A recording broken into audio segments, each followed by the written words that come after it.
ISS Status Media Telecon. Our event should begin momentarily. If you would like to ask a question during the Q&A portion of the briefing, please press star 1 to be added to the queue. If you would like to withdraw your question, please press star 2. Please do not use speakerphone when asking your question. Thank you.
Good morning, everyone, and thanks for joining us to discuss the latest updates on Soyuz MS-22 and the International Space Station. I'm Leah Cheshire of NASA, and joining us on the line today are Joel Montalbano, the International Space Station Program Manager, NASA's Johnson Space Center, and Sergei Krikalev, the Human Spaceflight Programs Executive Director with Roscosmos. To start today's call, we'll give both panelists an opportunity to provide opening remarks before moving into a question and answer period.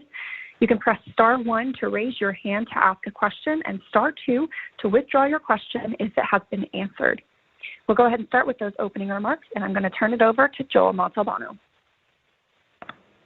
Hey, thank you, Leah, and thank you, everybody, for joining us. This week, I'm in Moscow with Sergei and his team, and earlier today, we wrapped up the State Commission, working together on the next steps for the Expedition 68 crew, and looking forward to the path as a result of the anomaly we had with the Soyuz. Roscosmos and NASA have been working together throughout this investigation, and we were part of the process as we went through the State Commission and the preparations for the State Commission and the decisions that were made today. I'll defer to Sergei after I'm done, and he can give you the updates from the State Commission. Throughout the process, in mid-December when this started, both Mission Control Center Houston and Mission Control Center Moscow have been actively communicating with the crew, informing them on where we are and the status of the vehicles as we move forward through this investigation. Looking forward, now that the State Commission has made a decision, NASA will take the next couple of weeks. We'll be working with the Commercial Crew Program and our U.S. domestic partners on laying out the flight plan for the next few months. So just we'll need a couple more weeks before we're ready to define a bunch of new launch dates. Overall, I'll tell you that the teams have worked extremely well together, both the technical teams and the management team. It is a true testament to the partnership. In addition to the work that NASA and Roscosmos are doing, I have been communicating with my international partners, with the Canadian Space Agency, the Japanese Aerospace Exploration Agency, as well as the European Space Agency. So with that, thank you again for joining us. Let me hand it over to Sergei. Good morning or good evening in Moscow time. Today we had a state committee that made a final decision how to proceed since we have this malfunction on Soyuz. We determined next steps we need to do to stay on station, and for next steps how we send next Soyuz to fly to a station and how crew is going to perform while they are on board of the station. So if any questions, I'm ready to answer.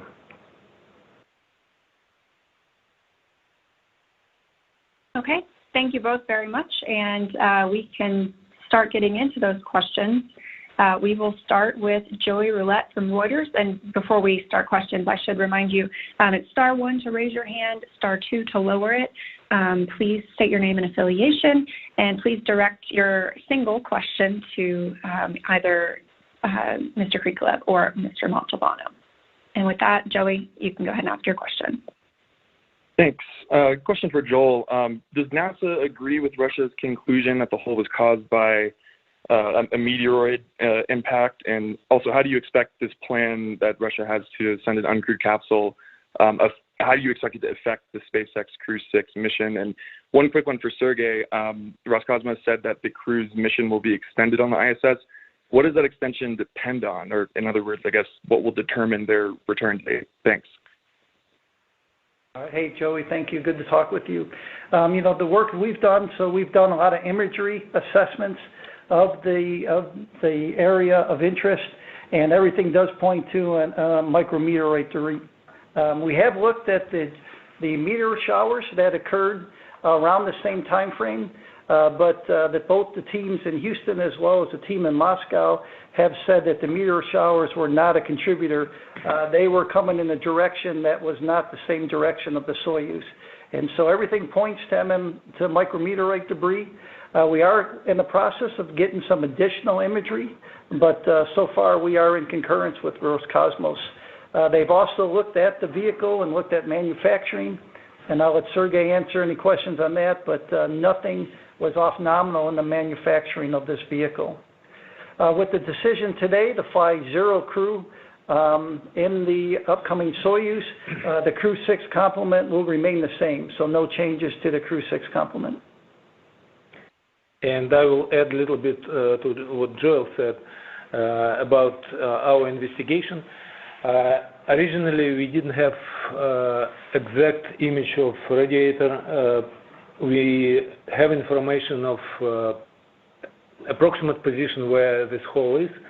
We saw liquid going out from radiator out to space, but originally we started to check if we may have some kind of technical or technological problems that can be cause this kind of malfunction. But finally, at first we found that there is no any issue with manufacturing or technology of testing our radiator may cause this problem on one hand. On the other hand, finally, with the help of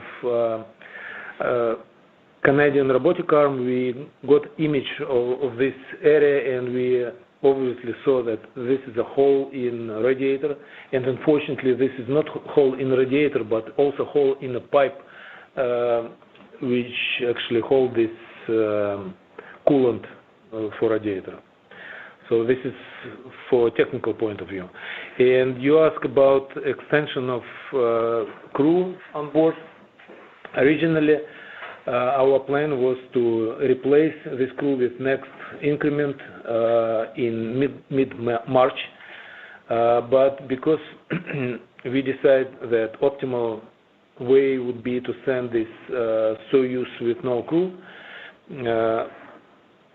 then because new vehicle will come and next replacement of increment supposed to be half year later, we will probably extend stay of this crew expedition 68 on board the station for extra several months. What will be exact date to send replacements for them is not decided yet, but it's going to be a several months longer mission. Thank you both. We'll now move to Bill Harwood with CBS News. Yeah, thanks very much, guys. For either of you, what happens if something happens between now and when the MS-23 vehicle gets there that might require immediate evacuation? In other words, some evacuation level emergency. I mean, could you talk about the scenarios with getting the crew down with the existing Soyuz and Crew Dragon, how that might work out, or have you come to any conclusions yet? Thanks. Originally, our plan is if we have some kind of malfunction on the station, we are trying to stay on the station as long as possible. Even more, if we have leak on the station, current procedure says that you have to go and leak check your vehicle, and then if vehicle is fine, then you go back to the station and fight for being able to save as much on the station as possible, closing hatches and looking for the leak. Although we have several scenarios when crew must leave the station, otherwise they will have a threat for their lives. And in this case, as we decided doing our technical investigation, that Soyuz is not good for nominal reentry, but in case of emergency, with extra risk, we are going to use this Soyuz at this point. Although together with our NASA colleagues, we are looking for several options to minimize this risk, maybe move crew members or at least one crew member to Dragon. And I'll just add that, as of today, like as Sergei said, if we had an emergency right now, you'd fight the emergency on board, and then if you had to evacuate, which would be a very rare occurrence, you would go in your respective vehicles today. But in parallel, we have been talking to SpaceX and looking at an option of what we can do with the SpaceX vehicle. Our next question comes from Jeff Faust with Space News. Hello. You mentioned that you believe that the hole was caused by a micrometeoroid impact. I'm curious, were you able to rule out an orbital debris impact, or is that included in the micrometeoroid impact hypothesis? And also, are you doing any additional inspections of the Soyuz MS-23 spacecraft before launch just to make sure that there are no potential technical issues with the radiator system that might cause a similar leak? Thank you. With radiator on next Soyuz, of course, we check everything. We do this check every time, but this time we double check, triple check all procedures, and we don't have any issues with next Soyuz. Talking about debris, we still think that it's micrometeorite because we have image of the crater on radiator, and we also made an experiment using special high velocity gun, and we did experiment trying to hit aluminum plate with the same structure with a small particle about 2 millimeters in diameter, and our result of this test completely coincide with our calculation.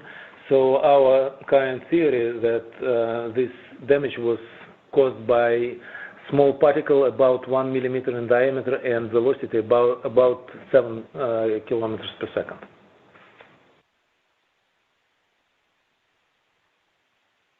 Our next question is from Marta Dunn with the Associated Press. Hi, thank you. For both of you, please, it sounds like the crew is going to be up there close to a year now. Is that so? Am I reading this right? What was their reaction when they were told? And Joel, when you said that this backup option involving a SpaceX vehicle, is it the one up there now? Is it the one that's going to be launching soon? And is there any thought given to, if necessary, putting a couple extra seats in the Starliner for its test flight and bringing the crew back that way? I mean, if this Soyuz gets delayed from next month to launch? Thanks.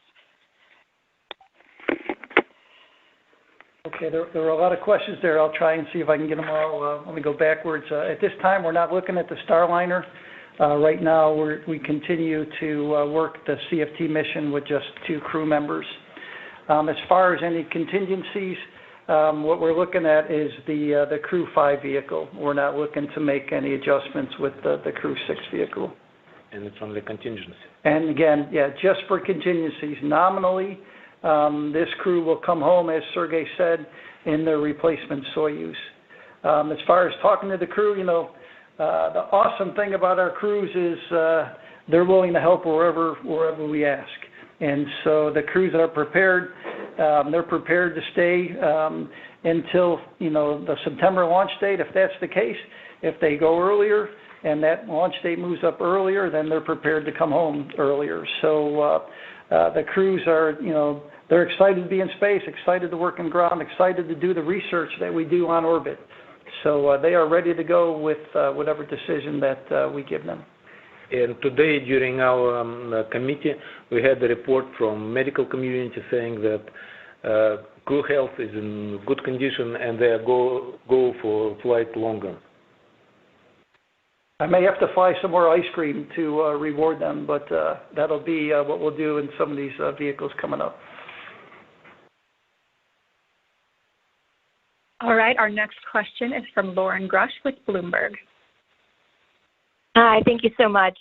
I'm wondering if you can outline the biggest concerns you have if you were to land MS-22 with a crew on board, and what will you be keeping a close eye on during the landing without a crew? Thank you. The main limitation main problem to land current Soyuz with a crew would be thermal condition, because we lost heat rejection capability on Soyuz, and in case of we have crew inside and we have all equipment switched on, we may have high temperature situation on Soyuz in equipment compartment and in crew compartment.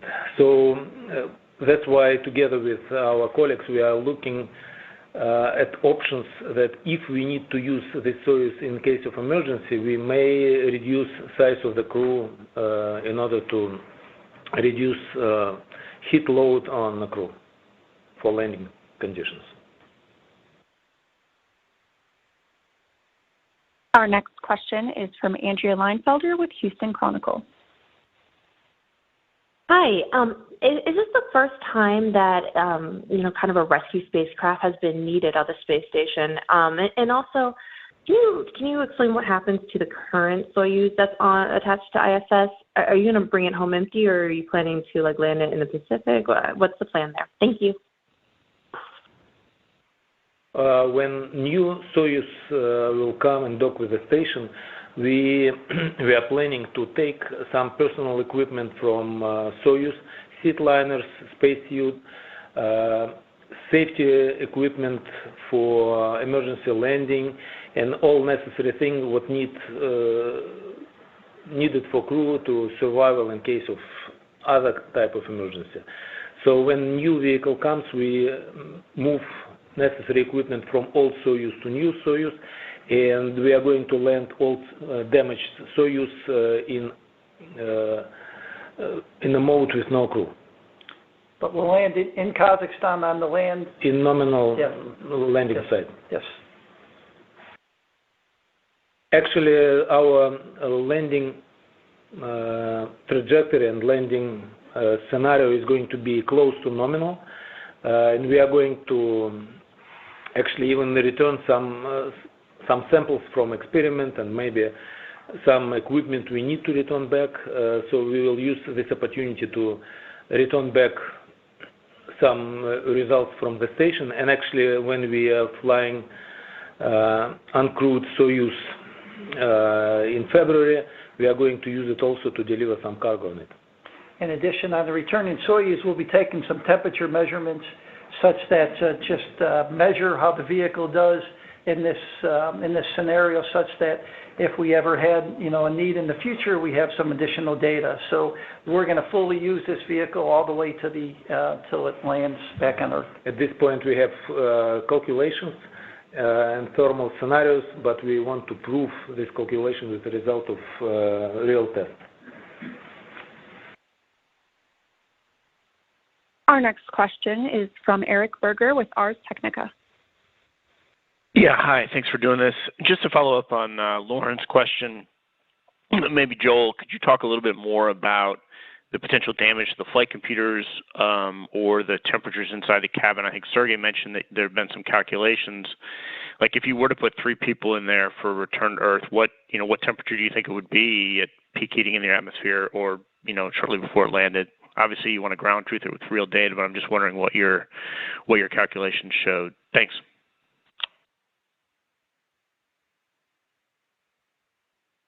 Okay. So what you're worried about is just so everybody's clear, it's not any computers on board ISS that's heating up. It's the computer in the Soyuz because you don't have any cooling on this main computer, and it's in an area of the Soyuz where you can't reach it. It's with a crew member. And so that piece of hardware will get in the high 30s degrees Celsius. And so that is the concern. And because you have this cooling, you're worried about inside the cabin and the crew's getting heated up. You're also worried about humidity inside and the hardware operating.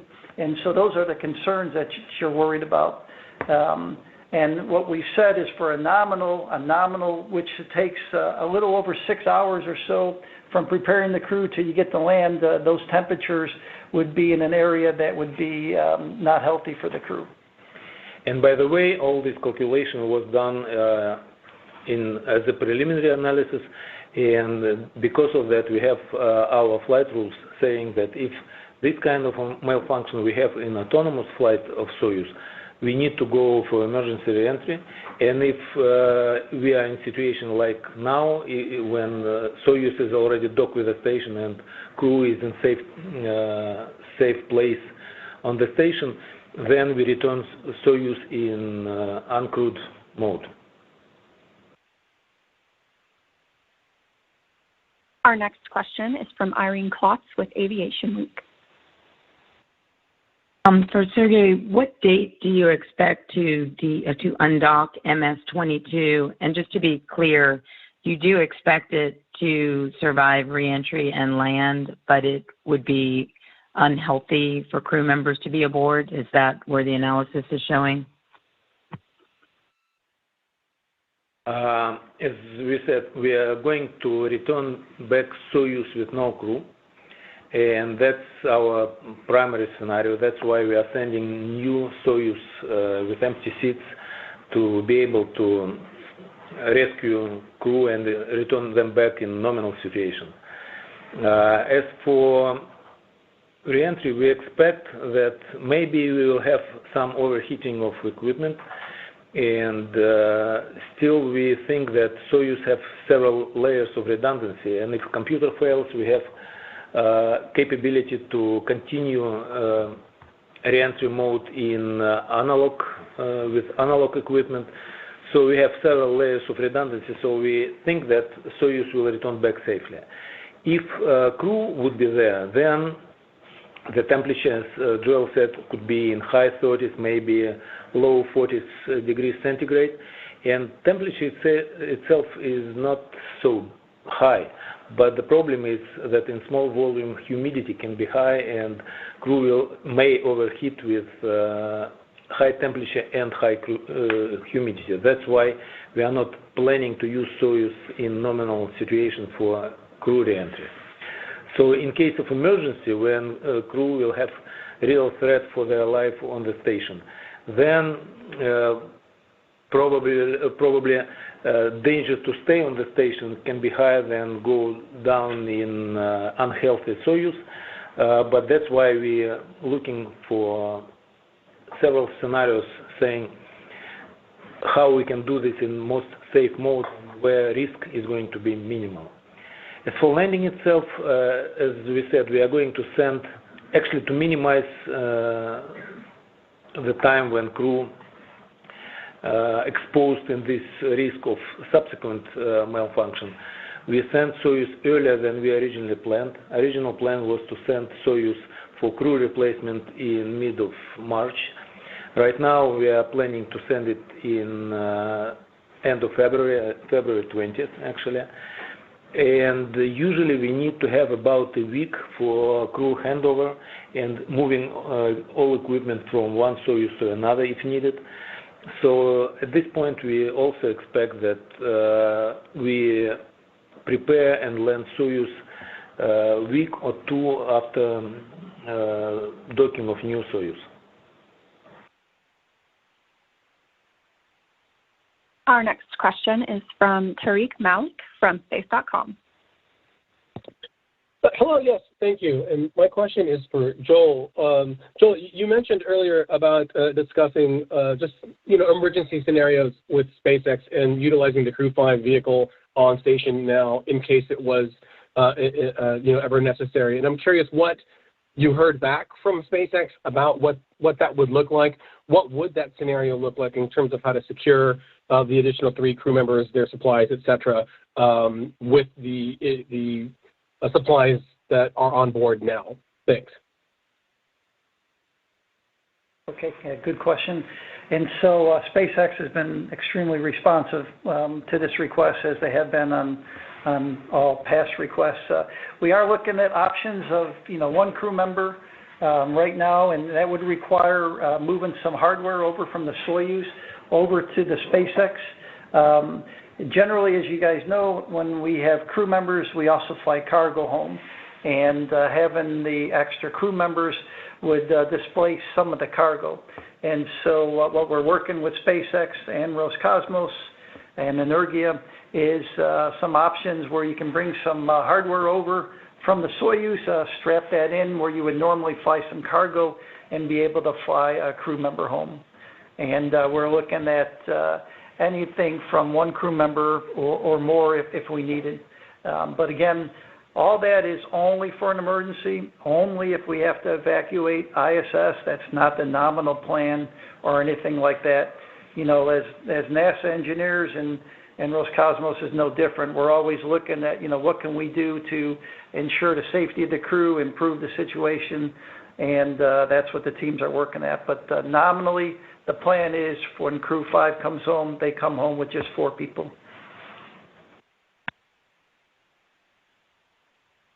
Next up, we have George Dvorsky from Gizmodo. Good morning. I've got kind of a big picture question, and just wondering, what are the big or the major learnings from this incident? I mean, the current situation is obviously not ideal, and I'm wondering what could be done in the future to ensure greater astronaut safety in the event of a similar occurrence. And on that note, I'm wondering, can we expect a formal investigation into this incident at some point in the near future? Thanks very much. Actually, we already thought about this kind of situation, and we know that we are flying not in safe place. Space is not safe place and not safe environment. We have meteorite, we have vacuum, we have high temperature, and we have complicated hardware that can fail. That's why before every flight and before we start to fly on the station, several teams were working together developing emergency procedures. And actually what now we are facing is one of the scenarios. We were thinking about this scenario even before we start to fly. So nothing unexpected really happened. It's one of the scenarios, not very likely scenario, but this is a scenario we envisioned. And now we're basically following the procedure we were predicted, and we prepared to this situation. What we are learning from this, that in every specific case, how many Soyuz, how many Progress, is any other vehicle docked with the station, we look at additional scenarios. And actually what we are going to gain from this situation, as we said, we know that situation is not very good, but it's not some situation with dead end when we don't have any solution how to fight with it. But we are going to use the situation as additional test. As we said before, we have calculations, we have models, but if we face with this situation, we are trying to find most or less dangerous solution from this situation, and we are going to use the situation as a test for the vehicle in normal mode. Our next question comes from Gina Sunseri with ABC News. My question's been asked and answered. Thank you. Okay, and next up we have Chris Davenport with the Washington Post. Hi, thanks so much. Joel, I think this was asked earlier, but if I missed it, I apologize. I'm just wondering, is there a precedent for this in terms of having to send up a rescue craft, if that's something you could address? That I think it was missed before. And then also just for Sergei to clarify a point, the cruise stay will be extended. That's because you need additional time to get the next Soyuz spacecraft ready for flight. I just want to make sure that's an accurate assessment of that. Thanks so much. Okay. Hey, Chris, I'll start with the first one and then Sergei. So, maybe it's just, where you sit, as far as, we're not calling it a rescue Soyuz. Right now, the crew is safe on board the space station, and we've, by design, have space station as protected as we can. And while we protect for emergencies like debris, we also protect for emergencies like fire and pneumonia. And we have procedures on board that are in English and Russian, that are in both control centers and design. And so I'm calling it a replacement Soyuz. This is the next Soyuz that was scheduled to fly in March. As you guys and Sergei has said, it'll just fly a little earlier. From that standpoint, that's kind of what we're looking at. But I will tell you, there's no immediate need for the crew to come home today. All the systems are operating. Sergei mentioned, are you worried about, or I think a question earlier on the debris that hit the Soyuz. They looked at all the other systems in the Soyuz and they were solid. They did a test the day after this occurred and were able to operate the motion control system and other systems in the Soyuz, as well as we've been operating the space station and haven't seen any impacts to any other systems. And continuing what Joel said, that replacement Soyuz was supposed to replace crew also. But because we send it with no next crew, then crew will stay longer in this Soyuz. And it replaces the vehicle but doesn't replace the crew. So I completely agree with this terminology saying replacement Soyuz. Your other question, if we had any replacement vehicle or rescue vehicle sent before, I don't remember this. I remember that after accident with a shuttle, when we were prepared for during Expedition 7, Expedition 6, Expedition 5, I guess. Then we also changed our initial procedure, and crew, what was supposed to be replaced by shuttle, was returned back home by Soyuz. And that happened before. We were planning to send a rescue vehicle in case of emergency, but we never had real need to do this. So this is for the first time what I remember.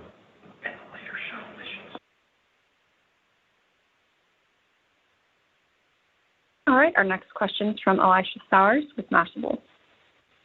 Hi, thank you for taking my question.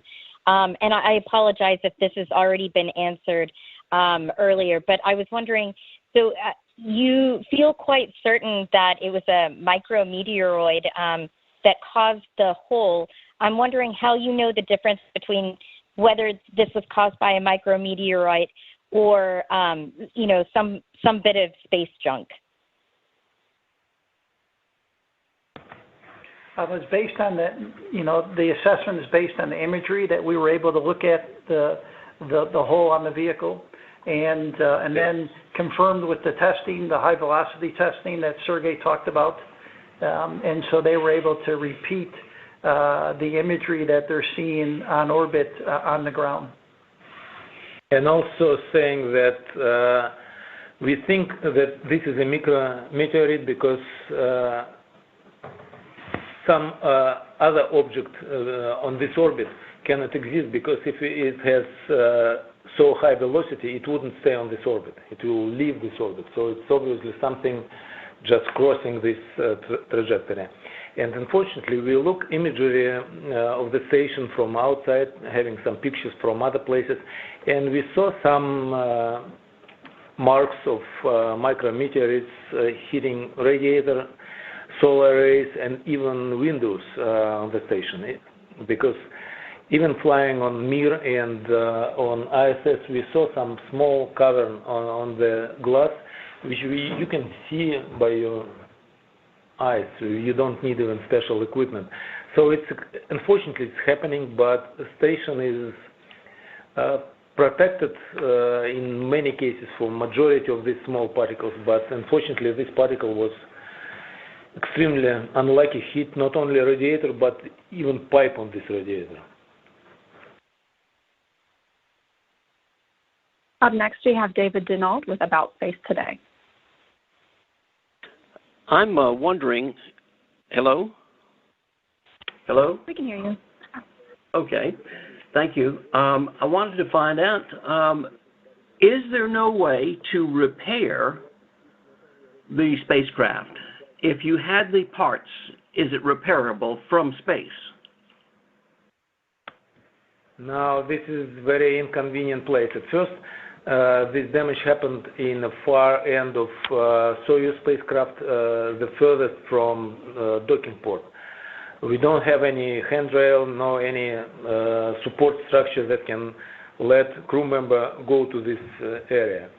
And even more difficult part that you need not only to repair a hole, but also to fill radiator with liquid, with coolant.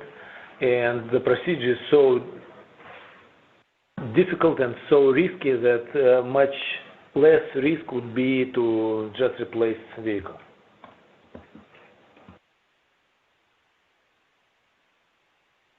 Up next, we have Zach Albart with Launchpad News. Yes, good morning. Thank you for doing this. Two kind of quick questions. One, you were talking about bringing the Soyuz home. What type of cargo or research would you be willing to put on board if you were worried about the heating possibly coming up in the cabin? Or is it more just bringing home kind of dry hardware that you just want to bring home so you don't have to on the next one? And we've seen the International Space Station have to conduct a number of movements to move the station due to debris or possible conjunction events in orbit over the last couple of years. Has there ever been a consideration of having an extra spacecraft either docked to the station or always ready on the ground for a quick rendezvous should we ever need it to return our crew home? And if not, why is that not being considered? Thank you.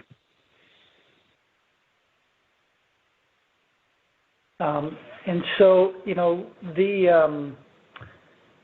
me start with the launch on need. We have just talked about, a launch on need spacecraft. One of the things that we're doing on the U.S. side is to work with the Boeing company to get them progressed in the sequence such that we're able to fly one SpaceX a year and one Boeing vehicle a year. We are in the process of looking at, is there some type of launch on need scenario we can put together once we have two vehicles regularly visiting space station. On the Russian side, I know they're looking at the processing of the vehicles, and because they had some margin in their processing, they were able to accelerate this vehicle, and so that's some of the type of work that we'll be looking at. And then what was your first question? I think I missed your first question.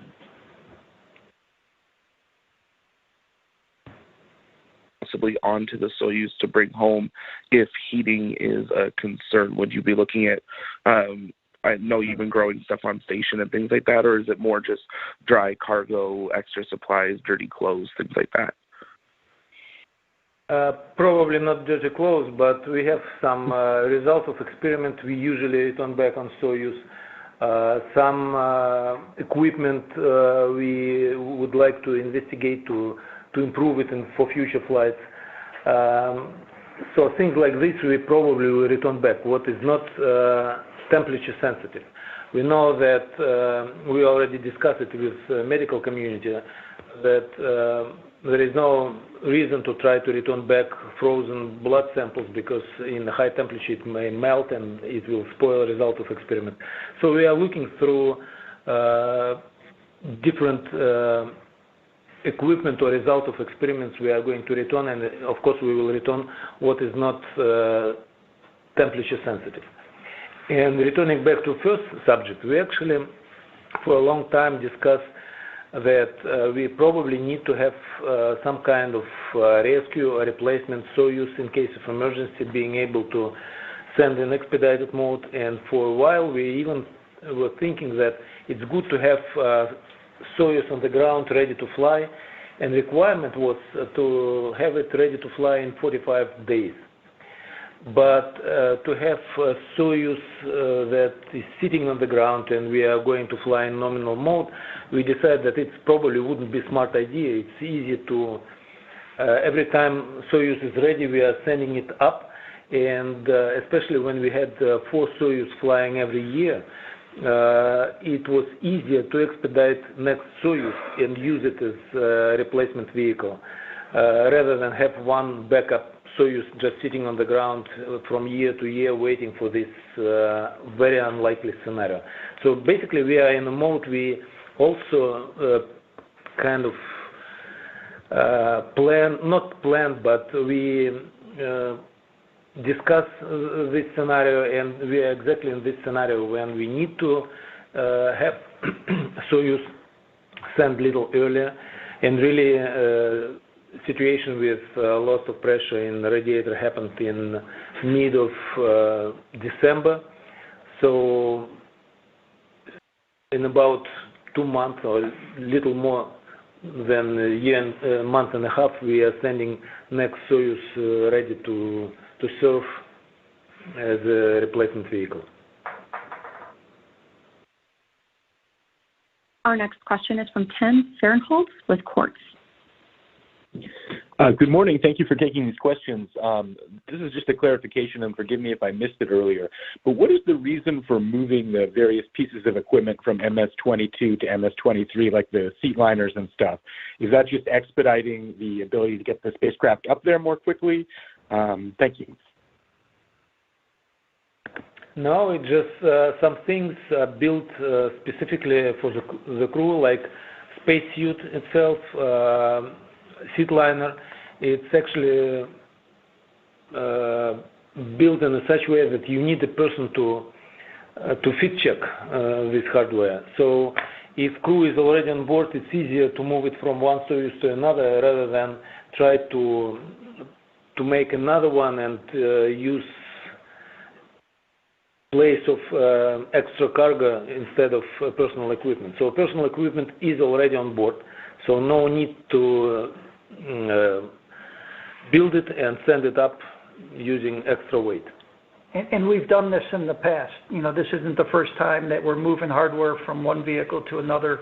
As long as you move it from the same vehicle, Soyuz to Soyuz, you're okay doing that. And so again, it's a practice that we have done throughout the time the space station's been flying. And very often, actually, for visiting crew, one crew member arrive on one vehicle and leave a station on another vehicle, and it's more or less routine procedure to move all personal belongings from one Soyuz to another.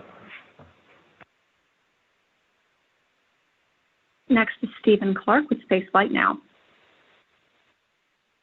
Hi, thanks for taking my question. I think this is for Joel.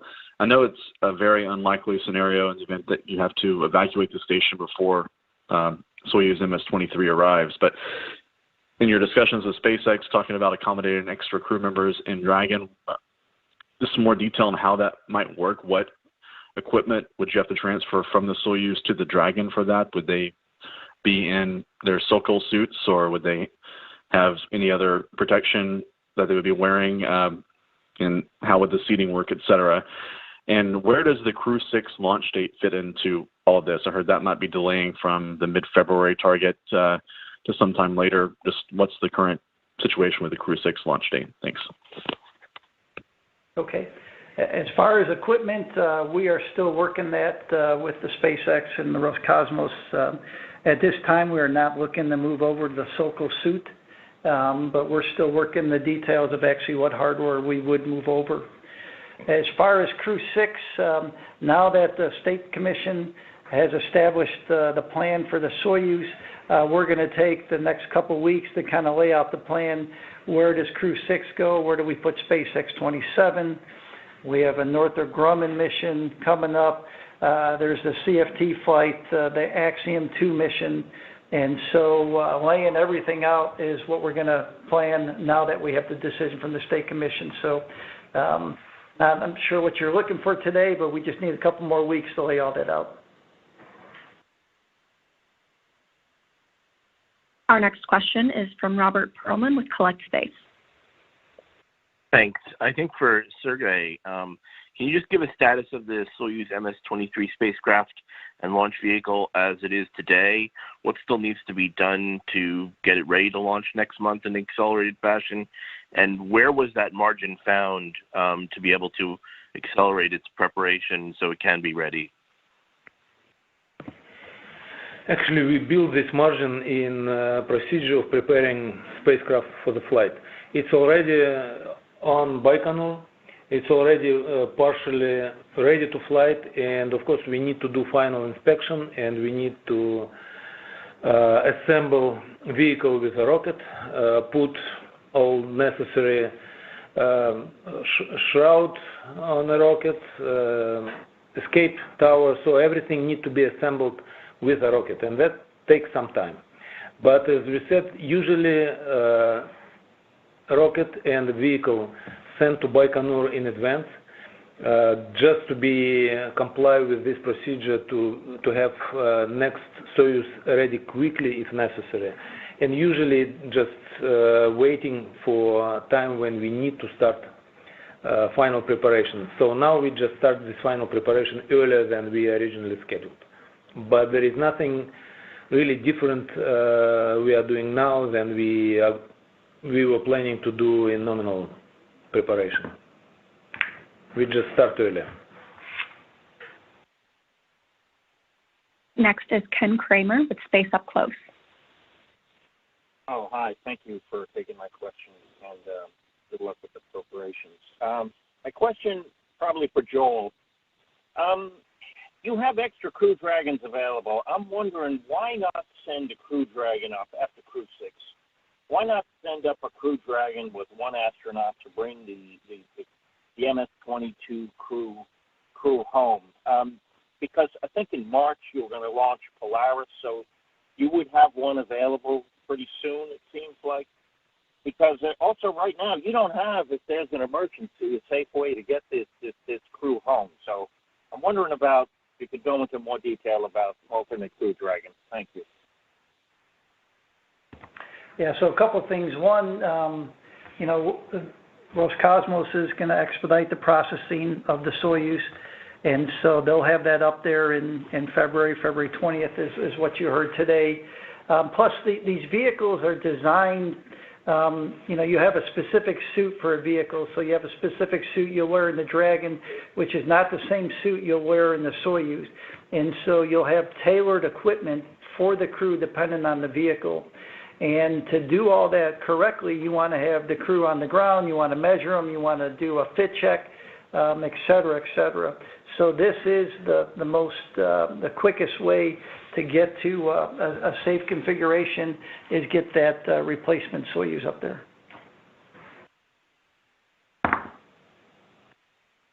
Our next question is from Lucy Albord with ASP. Hi, thanks for doing this. Sorry if I missed it, but when do you expect the damaged Soyuz MS-22 to come back and land in Kazakhstan? And if you don't have a precise date yet, can you confirm it will be after the new replacement Soyuz arrives at the station, so after February? It's after February. As I said before, we need to dock a new replacement Soyuz before we undock old one, because we need to move some stuff from old Soyuz to new one. personal belonging, as we said, seat liners, spacesuits, and survival gear, what we need to take it from Soyuz. We don't have final date yet. I think it is going to be mid of March or maybe end of March. Our next question is from Manuel Mazzanti of Debate. Hi, good morning. How are you? Question for Sergei, and I apologize, Sergei, if you mentioned this before, just for clarification. How's the status of the crew rotation from the Russian side now that MS-23 is arriving empty? Are you moving every upcoming crew mission to the right in terms of timing, or are you canceling any particular mission? Thank you. No, we are moving mission to the right. And we are trying to return back to original schedule as much as possible, as quick as possible, but we are not going to cancel any flight. We just move it right. Up next, we have Marcia Smith with SpacePolicyOnline.com. Thanks so much. I was wondering, Sergei, if there are any plans for adding more insulation or something to this area of Soyuz now that you know that it's vulnerable? Do you see any design changes coming up? No, this is technically not even very reasonable, because this is a radiator that's supposed to reject the heat, and if you put something on top of it, it will not do its job. So the unit is built in such a way that it should be exposed to open space to radiate the heat. So probably what we may need to do in future, in many cases we have double layers of redundancy, sometimes triple layers of redundancy, but in this case we have actually two sets of pumps to pump liquid, but only one loop for liquid. Maybe in future, for future design, we may think to have about two loops, but this is really difficult to do it on current vehicle.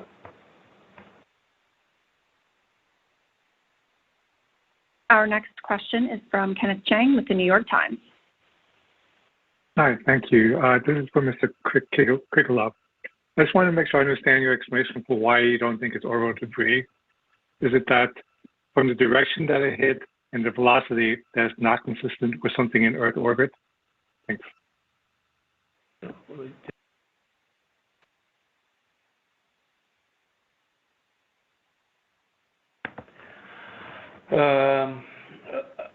The reason why I think it's meteorite, because if you have some object on this orbit and the velocity of this object would be significantly different than the station, it will go on different orbit.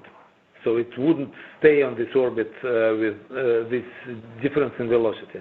That's why we think it's some kind of meteorite come from random direction. Next, we have Joey Roulette with Reuters. Hey, thanks. I just wanted to follow up on Marcia's question for Sergei. Why would it be unreasonable to add more shielding to Soyuz to protect from these kind of incidents? If you could just go a little bit into that. And for Joel, would you like to see Roscosmos add more debris shielding on Soyuz as a matter of just general station safety? Thanks. With the shielding, as I said, radiator is supposed to radiate the heat and it should be exposed to space. If you put something on top of it, it will reduce efficiency of radiator.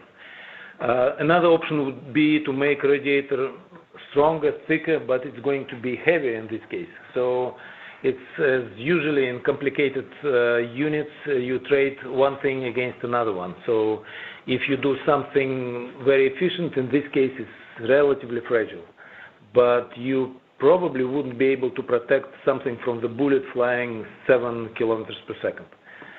So making just small protection wouldn't be reasonable or efficient, and if you have strong protection, it may be so heavy that rocket wouldn't lift it up. So this is a trade, and this solution is close to optimal from my point of view. We may think about other way to increase redundancy or resilience of the system, but which way it can be done, it probably requires engineering analysis. And then let's see on my question as far as do I want more shielding, you know, the beauty of having an international partnership is we fly multiple vehicles, both manned and crewed and uncrewed, to the International Space Station, and we learn from each other. So both of us are going to take this as a lesson learned as we look forward to, you know, other vehicles come on the space station and what we can do, what makes sense to do within the constraints you have that Sergei talked about. And so, you know, that's going to be what we're going to do going forward. We both learn from each other, and we'll just continue doing that. Okay, the last question we'll have time for today is David Curley with Discovery Channel. Thanks very much. I had to step away for a few moments. If you've already answered this, I apologize. Sergei, in your calculations on the thermal scenarios, what was the crossover, the amount of time, the duration to the point that the temperature got to, as Joel said, unhealthy, and you talked about a more direct reentry? Could that still work? And I assume in emergency it would. And Joel, if I understood you correctly on talking to SpaceX, you're talking about their seats and their suits if a Dragon was to bring back additional personnel. Thank you. For Soyuz reentry, nominal scenario for reentry takes several hours before we close hatch and we open the hatch on the ground after landing. So it's like 7 hours, 7 plus something hours. We may have expedited scenario when we reduce the time between hatch closing and retroburn to return back to the ground. But again, everything connected with orbital mechanic. We need to start this procedure in exact place on orbit in order to land in a place where we expect the vehicle to land. So in these several scenarios, again, the temperature profile will also be different for different set of equipment used for the landing and for how many people are going to be in Soyuz and what time on orbit, how much sunlight and shaded part of trajectory is going to be in this specific period of time. So scenario for every in every case would be a little different.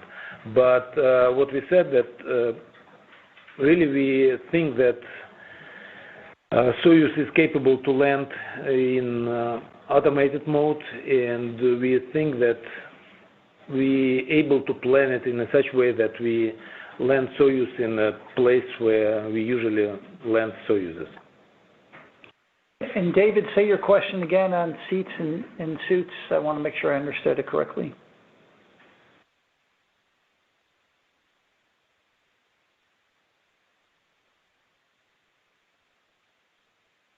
I think David has left the queue, but I think the question was about seats matching up with suits. Yeah, so for this contingency only scenario where we have to evacuate space station, we will not have extra seats or suits for the extra crew members coming home. That's why you only want to do it in a contingency. We do have a plan using some hardware that we have on orbit from the Soyuz, a safe plan such that we could safely secure the crew members to in the area that the cargo normally returns on the Dragon. And so that's a scenario that we're working with both the SpaceX team as well as the Roscosmos team members. Thank you to everyone who dialed in today, and thank you very much, Joel and Sergei, for taking the time to discuss these updates with us. For the latest updates on the space station, please visit nasa.gov or blogs.nasa.gov/spacestation. Thank you again, everyone.